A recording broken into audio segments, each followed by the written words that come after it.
Cumprimento a todos com a paz do Senhor. Estou muito feliz por estar aqui. É um prazer estar nesta igreja mais uma vez. É um privilégio ter esta oportunidade.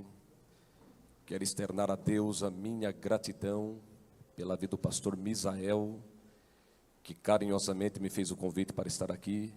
Muito obrigado, pastor. Que Deus continue abençoando sua vida, toda a sua família e o seu ministério. Também louvo a Deus pela vida dos obreiros que estão aqui na nossa retaguarda. Deus abençoe. E também quero louvar a Deus pela vida de todos os jovens e parabenizá-los por mais um ano de vitória. Que Deus continue abençoando. E também louvar a Deus pela vida de todos os crentes que aqui vieram. Que Deus continue abençoando a sua vida no nome do Senhor Jesus. Abra sua Bíblia comigo. Livro do profeta Isaías, capítulo 6, versículo 1 ao versículo 3.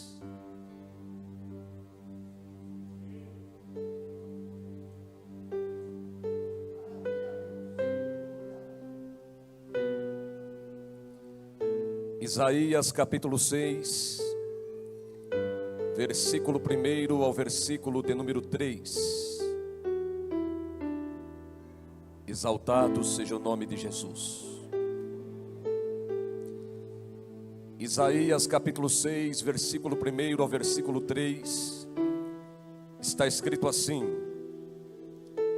No ano da morte do rei Uzias, eu vi o Senhor assentado sobre um alto e sublime trono, e o seu séquito enchia o templo.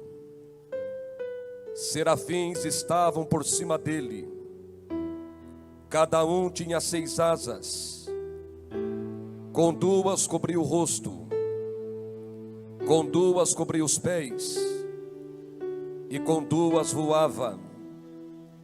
E clamavam uns para os outros, dizendo: Santo, Santo, Santo é o Senhor dos exércitos, toda a terra está cheia da sua glória. Amém. Pode fechar a sua Bíblia, pode se assentar e abra o seu coração. Nesta noite eu quero pregar sobre: o pior ano será o melhor ano. Olhando para a vida do profeta Isaías, eu vejo que Isaías é considerado um profeta messiânico, um homem de sangue real. Amós, seu pai, era um dos filhos de Joas, rei de Judá. Dotado de uma personalidade marcante, Isaías tornou-se estadista, exercendo poderosa influência a bem de Israel. Contraiu casamento com uma mulher que possuía o dom de profetizar, tendo com ela pelo menos 2 filhos. O nome do primeiro é Sear-Jazub, que significa o remanescente voltará. E o nome do segundo é Maer-Salal-Has-Baz, que significa despojo rápido ou presa segura. Isaías tem sido chamado de o maior dos profetas. Trabalhou 60 anos e morreu como mártir, cerrado pelo meio, no reinado de Manassés, segundo a tradição, aos seus 120 anos de idade. O livro do profeta Isaías foi escrito cerca de 700 anos antes de Cristo. O livro do profeta Isaías é considerado por muitos uma Bíblia sagrada em miniatura. Haja vista que a Bíblia que nós temos, ela possui 66 livros que se dividem em 2 partes: Antigo Testamento e o Novo Testamento. O Antigo Testamento é composto por 39 livros. O Novo Testamento é composto por 27 poderosos livros. O livro do profeta Isaías é considerado por muitos uma Bíblia sagrada em miniatura. O livro do profeta Isaías possui 66 capítulos que se divide em duas partes. Os seus 39 primeiros capítulos fala de um antigo Israel, e os 27 posteriores capítulos fala de um novo Israel. Isaías tem algumas qualidades e algumas características que o diferenciam dos demais profetas, como por exemplo, Isaías não foi como o profeta Jeremias, que é considerado o profeta das lágrimas. Ele não foi como o profeta Ezequiel, que é considerado o profeta das visões. Ele não foi como o profeta Daniel, que é considerado o profeta apocalíptico. Ele não foi como o profeta Oséias, que é considerado o profeta do amor de Deus. Ele não foi como o profeta Joel, que é considerado o profeta do Pentecoste. Ele não foi como o profeta Amós, que é considerado o profeta da justiça. Ele não foi como o profeta Obadias, que é considerado o profeta do juízo. Ele não foi como o profeta Jonas, que é considerado o profeta da misericórdia salvífica de Deus. Ele não foi como o profeta Miqueias, que é considerado o profeta do descanso. Ele não foi como o profeta Naum, que é considerado o profeta da consolação. Ele não foi como o profeta Abacuque, que é considerado o profeta do avivamento. Ele não foi como o profeta Sofonias, que é considerado o profeta do dia do Senhor. Ele não foi como o profeta Ageu, que é considerado o profeta da glória da última casa. Ele não foi como o profeta Zacarias, que é considerado o profeta da restauração. E ele não foi como o profeta Malaquias, que é considerado o profeta mensageiro de Jeová. Isaías é considerado o profeta messiânico, porque foi o homem que mais vaticinou acerca da vinda do Messias aqui na terra. Foi ele que disse no capítulo 7, versículo 14: portanto mesmo o Senhor vos dará um sinal, eis que uma virgem conceberá e dará à luz um filho, e colocará o seu nome de Emanuel, que significa Deus conosco. Foi ele também que disse no capítulo 9, versículo 6: porque um menino nos nasceu, e um filho se nos deu, e o principado está sobre os seus ombros, e o seu nome será maravilhoso, Conselheiro, Deus forte, Pai da eternidade e Príncipe da paz. Quem é que está sentindo a presença dele aqui nesta casa? Mas aqui no capítulo 6 deste livro marca a vida do profeta Isaías com um antes e um depois. Antes do capítulo 6, Isaías pregava como profeta, profetizava como profeta, falava como profeta, pronunciava como profeta, verbalizava como profeta, tinha um hebraico polido e profundo de profeta, tinha aparência de profeta, se vestia de profeta, andava como profeta. Mas mesmo ele tendo todas estas qualidades e todas estas características, parece que a sua chamada estava travada, parece que a sua chamada estava bloqueada. Isaías não prosperava, Isaías não progredia, Isaías não se desenvolvia, Isaías não avançava. Mas depois do capítulo 6, a vida deste homem nunca mais foi a mesma. Aqui no capítulo 6, Isaías teve uma experiência com Deus Todo-Poderoso, uma experiência que poucos homens da Bíblia tiveram. Só depois do capítulo 6 é que ele recebe a nomenclatura de o maior dos profetas. Só depois do capítulo 6 é que ele recebe a nomenclatura de um profeta messiânico. Mas o que foi que aconteceu aqui no capítulo 6 para mudar a vida deste homem completamente?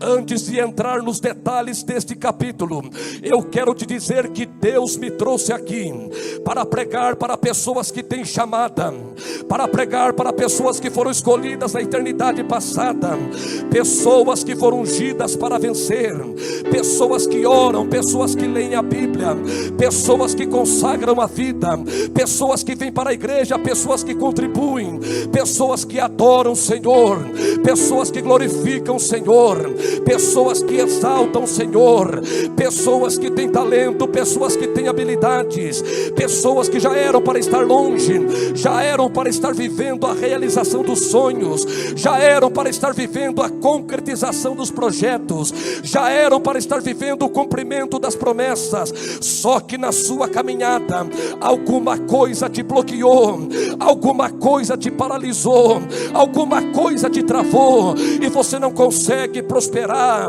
você não consegue crescer, você não consegue se desenvolver, você não consegue avançar. Só que Deus nesta noite me trouxe aqui como profeta para te dizer que esta muralha vai cair por terra, e eu profetizo clamando da Blasébia Tianai, que depois deste domingo, tudo aquilo que está travado na sua vida será destravado, tudo aquilo que está bloqueado será desbloqueado, tudo aquilo que está parado vai começar a se movimentar, tudo aquilo que está enrolado será desenrolado, tudo aquilo que está longe Deus vai trazer para perto. Eu profetizo que depois de hoje o impossível vai se tornar possível, o difícil vai ficar fácil. Eu profetizo que depois de hoje a terra seca da sua vida vai receber a chuva do céu e vai voltar a produzir. Só quem crê que depois de hoje a sua vida nunca mais será a mesma, então abra a boca para glorificar, abra a boca para exaltar, abra a boca para adorar a Ele.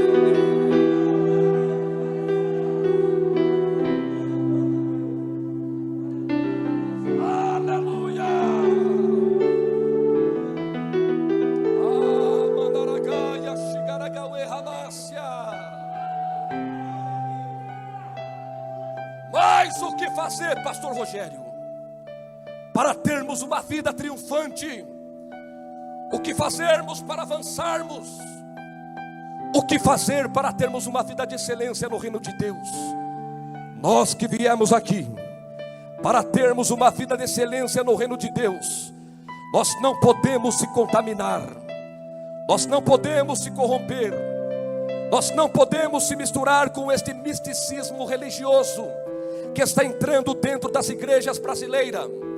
Nós não podemos se envolver com este evangelho barato, com este evangelho fajuta, com este evangelho sem vergonha que estão pregando por aí, o evangelho das facilidades. Venha para cá que tudo dá certo, venha para cá que tudo acontece, venha para cá que tudo se realiza. Nós que estamos aqui para termos uma vida de excelência no reino de Deus, não podemos se envolver com esta apostasia teológica, nós não podemos se envolver com este evangelho da porta larga, com este evangelho do caminho largo. Para termos uma vida de excelência no reino de Deus, precisamos ter uma experiência com Todo-Poderoso, experiência esta que o profeta Isaías teve aqui no capítulo 6. Deixa eu ver quem é que entrou aqui hoje e que gostaria de ter uma experiência com Deus que nunca teve. Só quem quer ter uma experiência com o mundo sobrenatural, levante a mão direita para o céu. Quem tem glória, diga glória. E quem tem aleluia, diga aleluia para o teu Deus.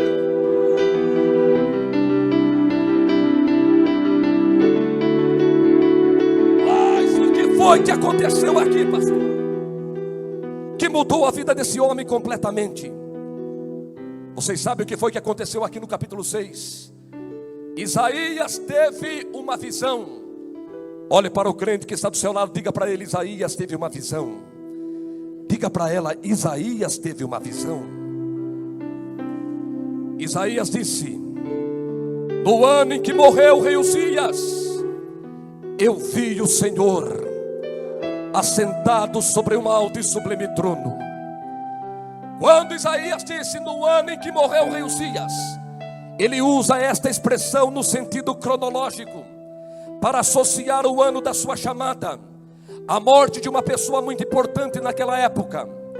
Ele nunca mais se esqueceria em que o ano em que Deus marcou a sua chamada profética foi o ano da morte do rei Uzias. E dentro desta expressão, no ano da morte do rei Uzias, eu encontro algumas realidades que também acontece na nossa vida. O ano da morte do rei Uzias foi um ano marcado de perdas. Por quê? Foi um ano em que aquela nação perdeu seu líder maior. Foi um ano em que aquela nação perdeu uma das pessoas mais importantes daquela época. Foi um ano em que aquela nação perdeu de conquistar grandes riquezas. Foi um ano em que aquela nação teve que desfazer vários contratos com outras nações. Só que o ano da morte do rei Uzias não foi somente um ano de perdas.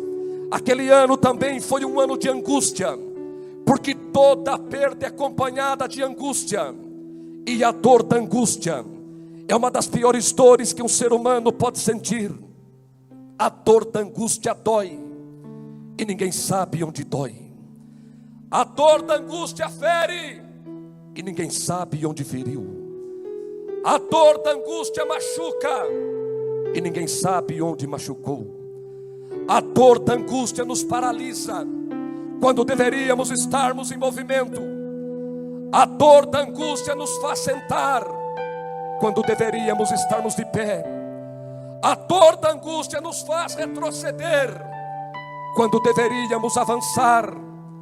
A dor da angústia arranca as lágrimas dos nossos olhos, quando não temos nenhum pingo de vontade de chorar. A dor da angústia tira o nosso sono, quando o nosso corpo tem a maior necessidade de dormir. A dor da angústia incomoda tanto, e não tem como você ir lá no médico e dizer assim: doutor, a dor da angústia está localizada aqui no lado esquerdo do meu peito.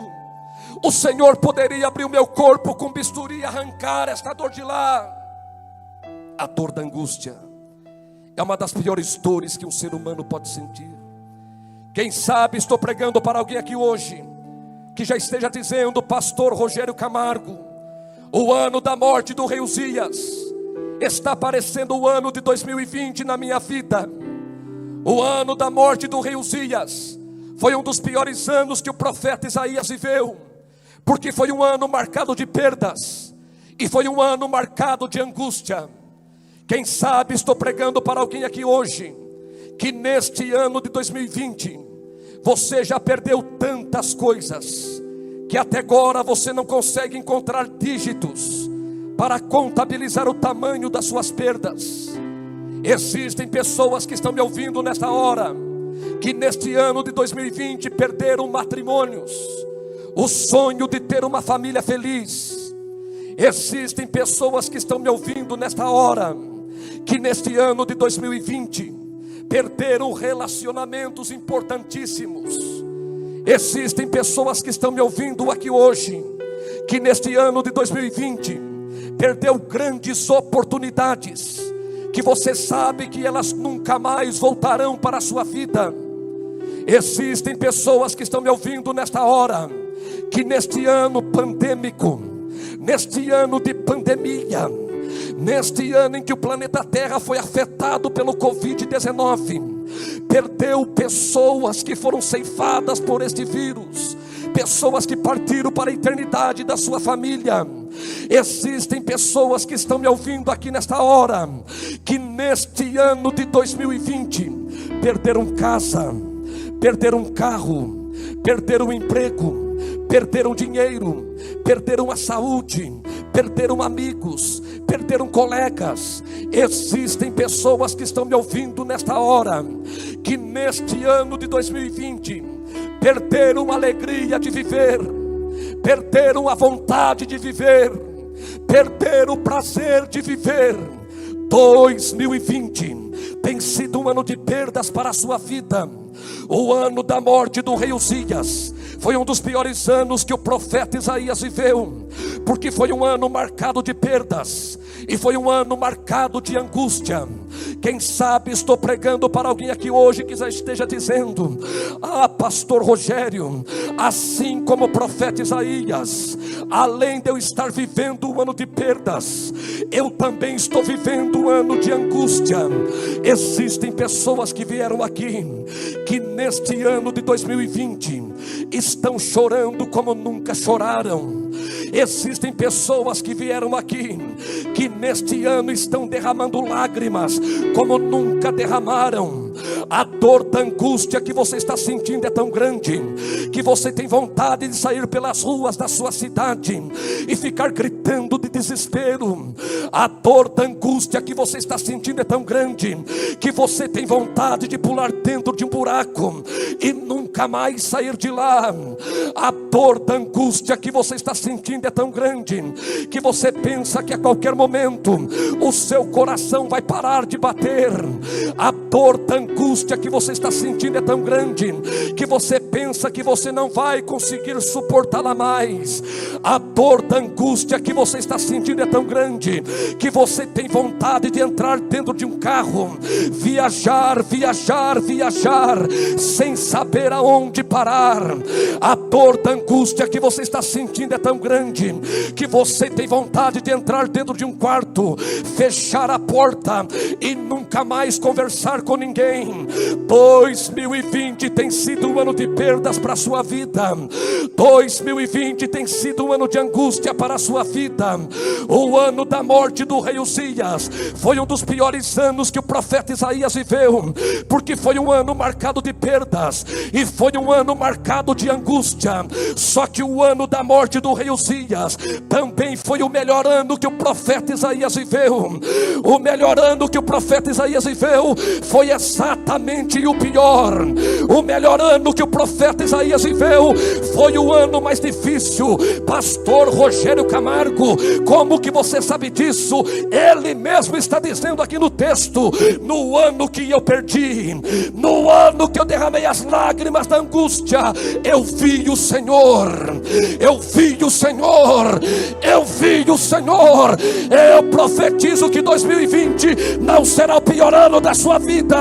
Eu profetizo que 2020 será o melhor ano da sua vida. O pior ano será o melhor. Eu profetizo que neste ano ainda você vai ter uma surpresa do céu na sua história. Eu creio naquilo que prego. Se você crê naquilo que você ouve, então abra a boca para adorar, abra a boca para glorificar, abra a boca para exaltar.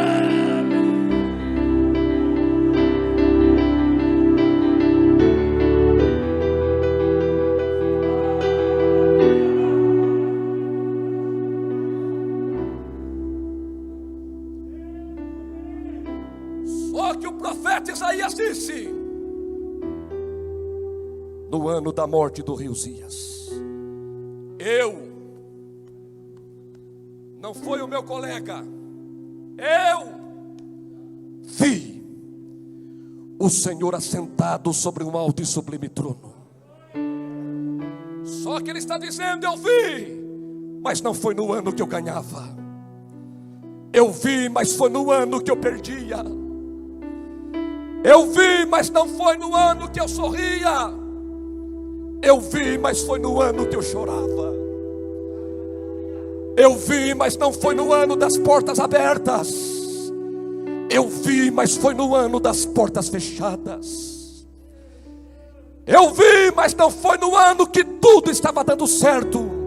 Eu vi, mas foi no ano que tudo estava dando errado. Eu vi, mas não foi no ano que eu queria viver.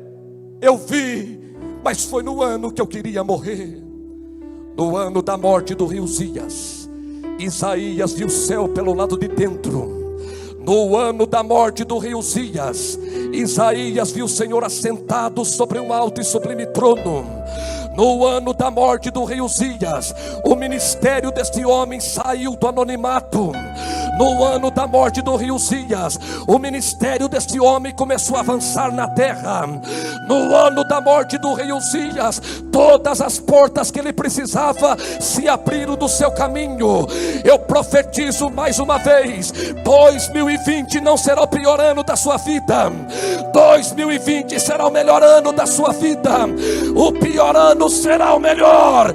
Eu profetizo que neste ano ainda, quem estava querendo ver a sua derrota derrota, vai ter que ver a bandeira da vitória fincada no teto da sua casa. Eu profetizo que neste ano ainda, antes do dia 31 de dezembro, você vai ter da sua vida aquilo que você nunca teve.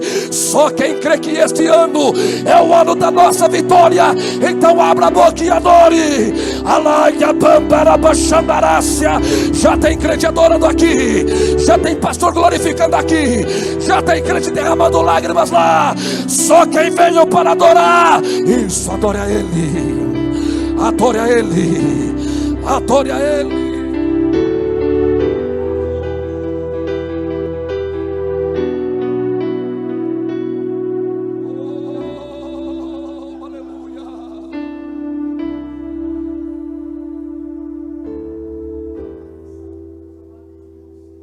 E o profeta disse, no ano da morte do rei Uzias, eu vi o Senhor assentado sobre um alto e sublime trono. O profeta Isaías agora tem a plena convicção de que existem dois tronos: o trono da terra e o trono do céu, o trono de baixo e o trono de cima. O trono de baixo agora está vazio, porque o rei Uzias havia acabado de morrer. Só que o trono de cima estava ocupado, porque ele viu o Senhor assentado sobre ele. Quando Isaías viu o Senhor assentado sobre o trono, agora ele tem a plena convicção. Por que é que o seu ministério não avançava? Por que é que o seu ministério não prosperava? O seu ministério não avançava, não prosperava, porque ele estava dando mais ênfase para o trono de baixo do que para o trono de cima. Ele estava acreditando e confiando mais no trono de baixo do que no trono de cima. Existem muitos crentes dentro das igrejas que não conseguem prosperar, que não conseguem progredir, que não conseguem avançar, porque estão dando mais ênfase para o trono de baixo do que para o trono de cima. Estão acreditando e confiando mais no trono da terra do que no trono do céu. Só que nesta noite eu quero te dizer, comece a acreditar mais no trono de cima. Comece a confiar mais no trono de cima, porque o trono de cima é mais poderoso do que o trono de baixo. E eu quero provar isso para todos vocês que vieram aqui. Sabe por que é que o trono de cima é mais poderoso que o trono de baixo? É porque o trono de baixo a morte alcança, o trono de cima a morte não alcança. O trono de baixo é falível, o trono de cima é infalível. O trono de baixo é negociável, o trono de cima não negocia com ninguém. O trono de baixo é corrupto, o trono de cima não tem corrupção. O trono de baixo mente, o trono de cima é cheio de verdade. O trono de baixo não perdoa, o trono de cima é cheio de misericórdia. O trono de baixo não cumpre promessa, o trono de cima honra cada palavra. O trono de baixo trabalha com o possível, o trono de cima trabalha com o impossível. O trono de baixo não salva, não cura, não liberta, não transforma e também não leva para o céu. O trono de cima salva, cura, liberta, transforma e leva para o céu. O poder não vem do trono de baixo, o poder vem do trono de cima. A unção não vem do trono de baixo, a unção vem do trono de cima. A graça não vem do trono de baixo, a graça vem do trono de cima. A ousadia não vem do trono de baixo, a ousadia vem do trono de cima. A coragem não vem do trono de baixo, a coragem vem do trono de cima. A inteligência não vem do trono de baixo, a inteligência vem do trono de cima. A sabedoria não vem do trono de baixo, a sabedoria vem do trono de cima. O conhecimento não vem do trono de baixo, o conhecimento vem do trono de cima. A inspiração não vem do trono de baixo, a inspiração vem do trono de cima. A riqueza não vem do trono de baixo, a riqueza vem do trono de cima. A provisão não vem do trono de baixo, a provisão vem do trono de cima. A prosperidade não vem do trono de baixo, a prosperidade vem do trono de cima. A saúde não vem do trono de baixo, a saúde vem do trono de cima. A cura não vem do trono de baixo, a cura vem do trono de cima. A vitória não vem do trono de baixo, a vitória vem do trono de cima. O milagre não vem do trono de baixo, o milagre vem do trono de cima. Quem vai resolver a sua causa não é o trono de baixo, quem vai resolver a sua causa é o trono de cima. Quem vai mudar a circunstância não é o trono de baixo, quem vai mudar a circunstância é o trono de cima.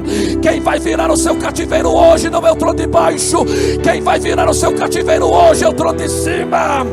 Quem está assinando a sua vitória agora não é o trono de baixo, quem está assinando a sua vitória é o trono de cima. Então deixa eu ver quem é que pode adorar aquele que está no trono, quem é que pode exaltar aquele que está no trono, quem é que pode glorificar.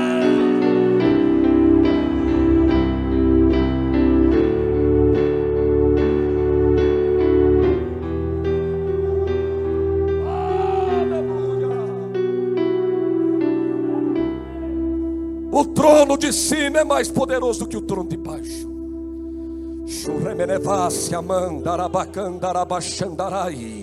E agora eu recebo uma notícia do céu para liberar sobre esta igreja. Quando você ouvir esta notícia que está vindo do céu agora para o meu coração, ao ouvir esta notícia, os crentes pentecostais aqui do Panorama vai dar glória a Deus. Os crentes pentecostais vão dizer aleluia. Os crentes batizados com o Espírito Santo vão abrir a boca e falar em línguas. Os crentes pentecostais desta igreja vão levantar a mão até o terceiro céu, porque esta notícia que eu vou liberar agora, o diabo não gosta de ouvir, o inferno não gosta de ouvir, os demônios não gostam de ouvir.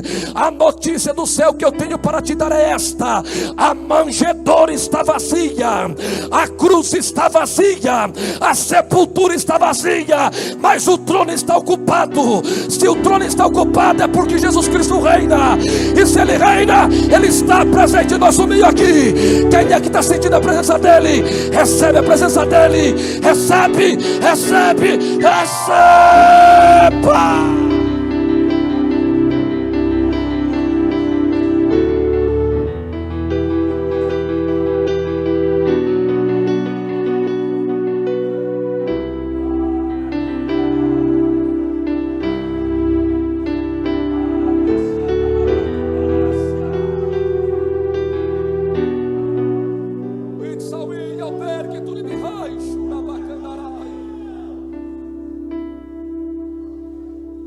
Ele vive.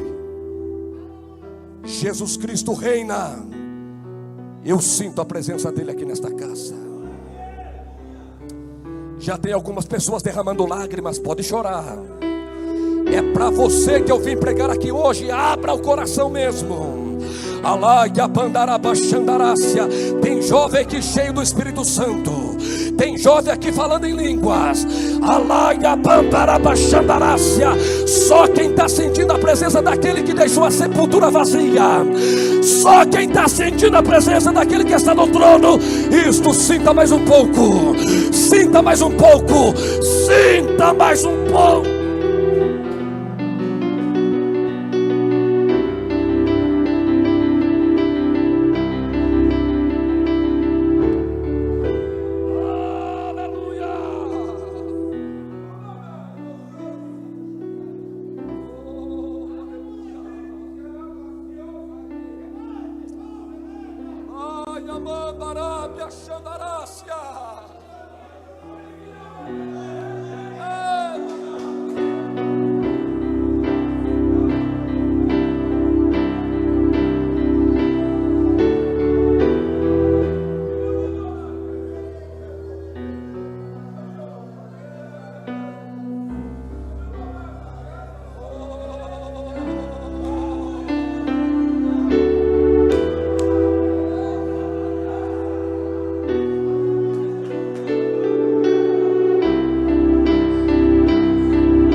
presença dEle.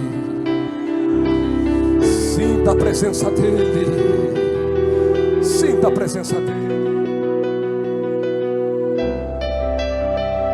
O que seria de um culto se não tivesse a presença dEle?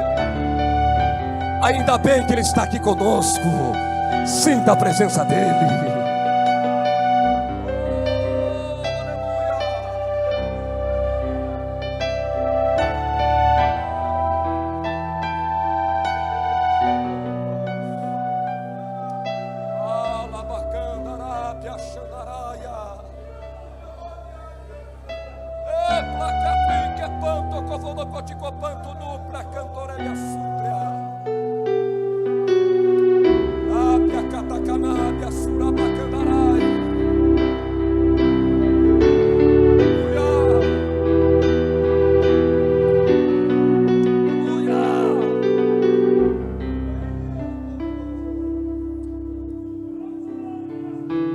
E o profeta continua dizendo: no ano da morte do rei Uzias, eu vi o Senhor assentado sobre um alto e sublime trono, e o seu séquito enchia o templo.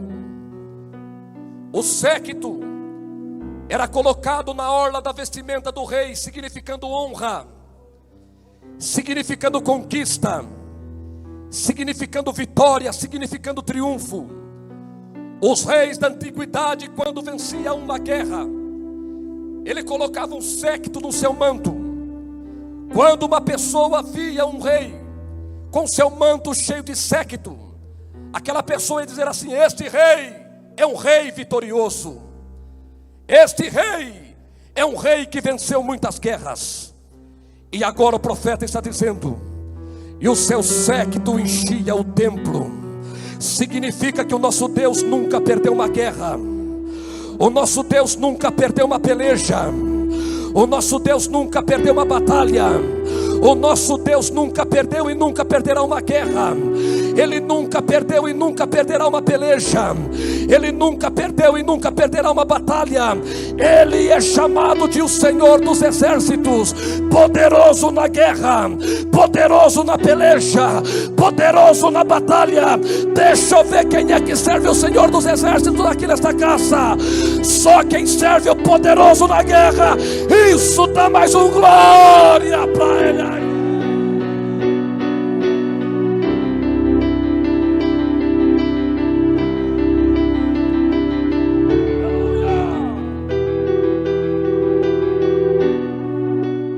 E o seu séquito enchia o templo.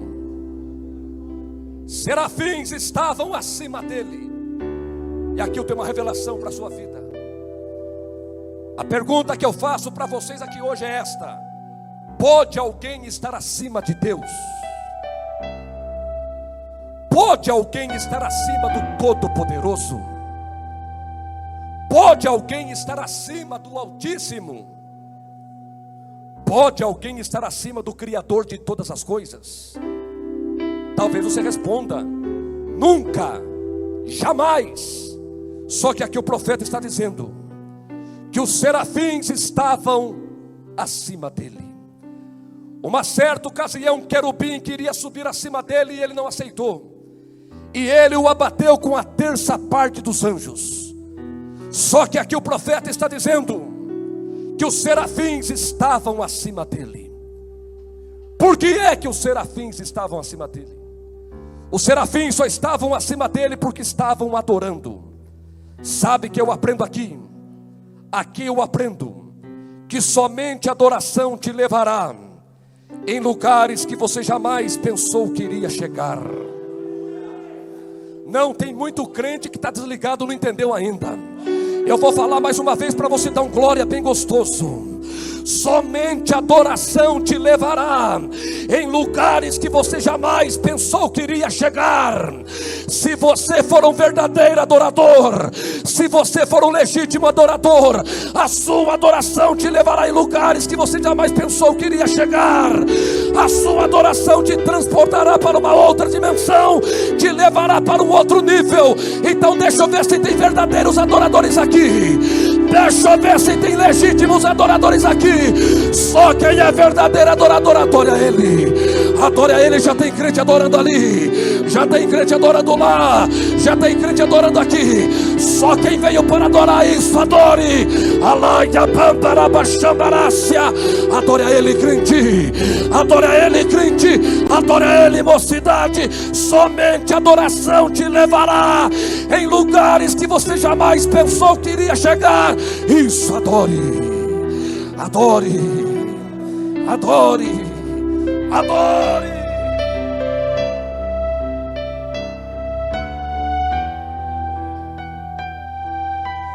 Aleluia.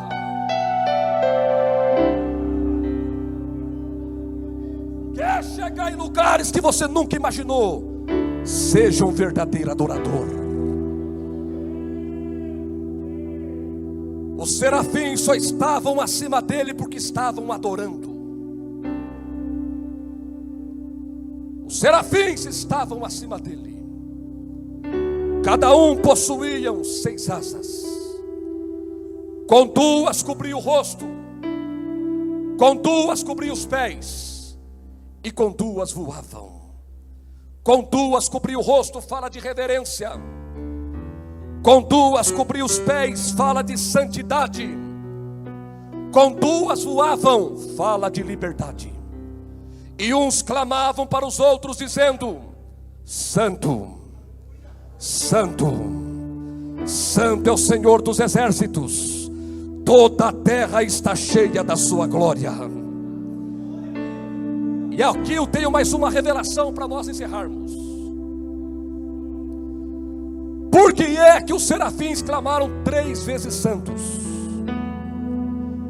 Por que é que eles não clamaram 2 vezes santo? E também não clamaram 4 vezes santo?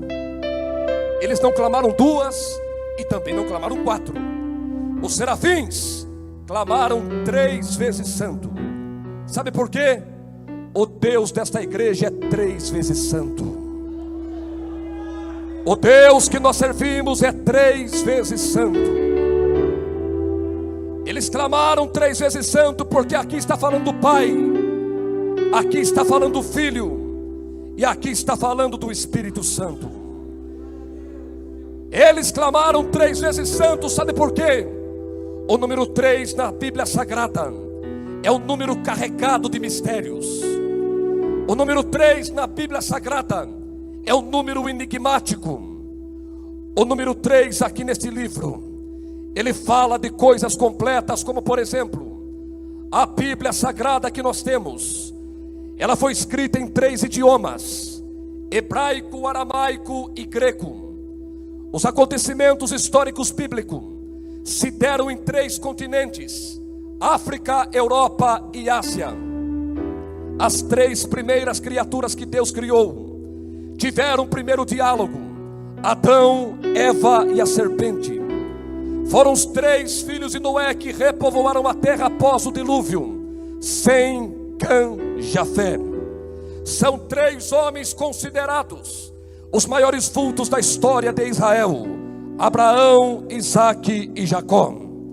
Abraão viu 3 homens que seriam 3 anjos. Jacó é o único homem da Bíblia que tinha 3 nomes. Quando ele nasceu, colocaram o seu nome de Jacó. No meio da vida ele fala para o seu pai Isaque que o seu nome era Esaú. E lá no val de Jaboque o anjo disse: a partir de hoje tu não serás chamado mais Jacó, e sim Israel, pois como príncipe tu lutaste com Deus e com os homens e prevaleceste. Moisés trouxe 3 dias de trevas para o Egito. No ritual judaico, 3 festas eram comemoradas anualmente: a festa das semanas, a festa dos pães asmos e a festa dos tabernáculos. O templo que Salomão construiu era repartido em 3 partes: o átrio, o lugar santo e o santo dos santos. Jó tinha 3 amigos: Bildade, Elifaz e Zofar. Daniel orava a Deus 3 vezes por dia. 3 moços foram jogados dentro da fornalha de fogo. Jonas ficou 3 dias e 3 noites dentro do grande peixe. Salomão disse no livro de Eclesiastes: o cordão de 3 dobras é mais difícil de arrebentar. No Novo Testamento, o número 3 também fez parte do ministério de Jesus. Quando Jesus Cristo nasceu, 3 reis magos do Oriente foram até ele para levar 3 presentes como forma de adoração. Primeiro presente, ouro. Segundo presente, incenso. Terceiro presente, mirra.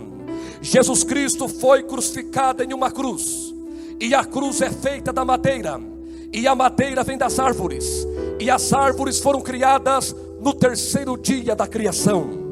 Lá no Getsemane, Jesus Cristo leva 3 dos seus discípulos mais chegados para orar com ele: Pedro, Tiago e João. Lá no Getsemane, Jesus Cristo se retira 3 vezes para orar. No processo da crucificação, Pedro nega Jesus por 3 vezes. Judas Iscariotes vendeu Jesus Cristo por 30 moedas de prata. Por 3 vezes, Pilatos apresenta Jesus diante da multidão e diz: não vejo nele crime algum. Jesus Cristo sofreu o famoso chamado açoitamento romano. Um soldado pegou na sua mão um chicote, chamado azorrague ou flagum, que tinha na sua ponta 3 tiras de couro. Colocaram na sua cabeça uma coroa com 72 espinhos, de um espinheiro chamado Ciro, muito comum pela via dolorosa por onde Jesus Cristo passou. E em cada conjunto de espinhos tinha 23 espinhos. E os botânicos comprovam que aquele espinheiro crescia até 3 metros de altura. Do local onde Jesus Cristo foi julgado até o local onde ele foi crucificado eram cerca de 300 metros. Tentaram detê-lo com 3 pregos, 2 nas mãos e 1 nos pés. Jesus Cristo foi crucificado no meio de 2 ladrões, totalizando no alto da cruz 3 condenados. Colocaram sobre a sua cabeça uma tabuleta escrita com 3 idiomas: letras gregas, letras romanas e letras hebraicas. Este é o Rei dos Judeus. Lá no alto daquela cruz, Jesus Cristo fez 3 orações que impactaram a humanidade. Às 3 horas da tarde, ele entrega o seu espírito ao Pai e morre. Mas ao 3º dia,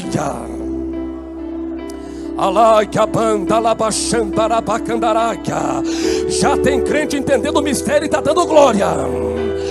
Já tem crente entendendo a revelação da palavra e está dando glória. Mas ao 3º dia, Jesus Cristo ressuscita. E após a sua ressurreição, ele deixa 3 promessas para a igreja. Primeiro, em meu nome expulsarão demônios e falarão novas línguas. Segundo, colocarão a mão sobre os enfermos e os curarão. Terceiro, se beber alguma coisa mortífera, não vos causará dano. O processo da salvação passou-se por 3 estágios: crucificação, ressurreição e ascensão. Após a sua ressurreição, Jesus Cristo aparece para Pedro na beira do mar da Galileia e por 3 vezes pergunta: tu me amas, Pedro? Tu me amas, Pedro? Tu me amas, Pedro? E hoje ele trouxe você aqui para te perguntar: tu me amas, crente? Tu me amas, crente? Tu me amas, crente? Só quem ama Jesus nessa igreja, isso, adora ele, adora ele, adora ele.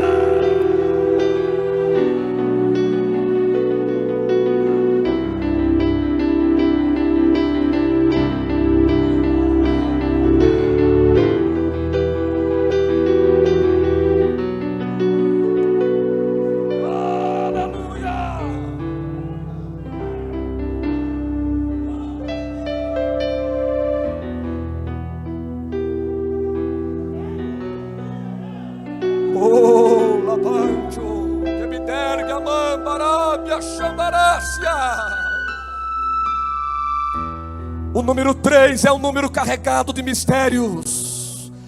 O número 3 na Bíblia é um número enigmático. E como eu já disse aqui neste altar, eu não vim aqui nesta noite como um pregador.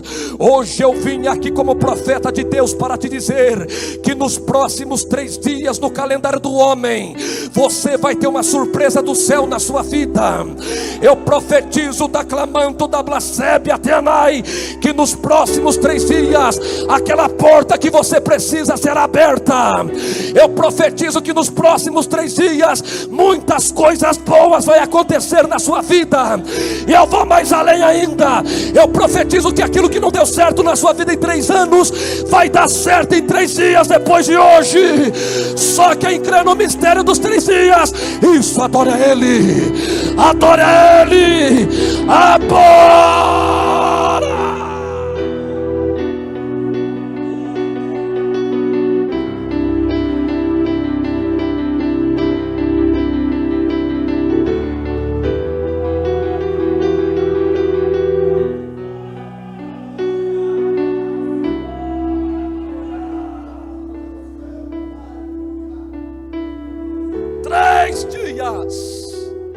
E tem pessoas aqui que vai ter uma surpresa de Deus na vida dele. Aleluia. Para encerrar, os serafins não clamaram 2, os serafins não clamaram 4, eles clamaram 3 vezes: Santo, Santo, Santo é o Senhor dos exércitos. E a Assembleia de Deus do Panorama em Pilar do Sul está cheia da sua glória. Só quem está sentindo a glória dele, fica de pé dando glória. Fica de pé dando glória. Fica de pé dando glória.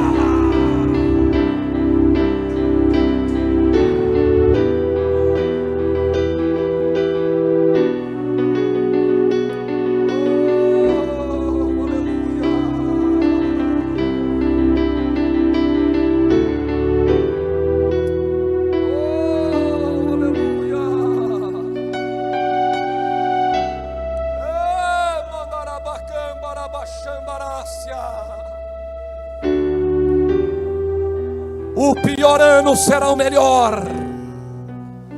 Tem pessoas aqui que antes do dia 31 de dezembro vai receber aquilo que nunca recebeu, vai ter aquilo que nunca teve. E tem pessoas aqui que nos próximos 3 dias vai ter uma surpresa do céu na vida dele, vai ter uma surpresa do céu na vida dela. Alai que abandarabaxambarabacandarai. Só quem acredita no mistério dos 3 dias, onde você está, você vai fechar os seus olhos e você vai dar glória a Deus misturado com aleluia. Você vai adorar o teu Deus na beleza da sua santidade. Enquanto você vai adorar, alguém vai entoar um louvor para o Todo-Poderoso aqui. Alai que abandarabaxambarabacandarácia. E nós vamos adorá-lo porque os céus estão abertos sobre nós. Os céus estão abertos sobre nós. Aproveita, crente. Hoje você volta para sua casa renovado. Hoje você volta para sua casa curado.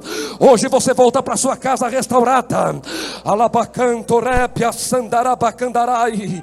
Isso, vai falando com ele. Vai falando com ele. Já tem crente derramando lágrimas aqui. Já tem crente com o rosto brilhando aqui nesta casa. Os pentecostais que são batizados com o Espírito Santo, isso, pode abrir a boca e orar em línguas.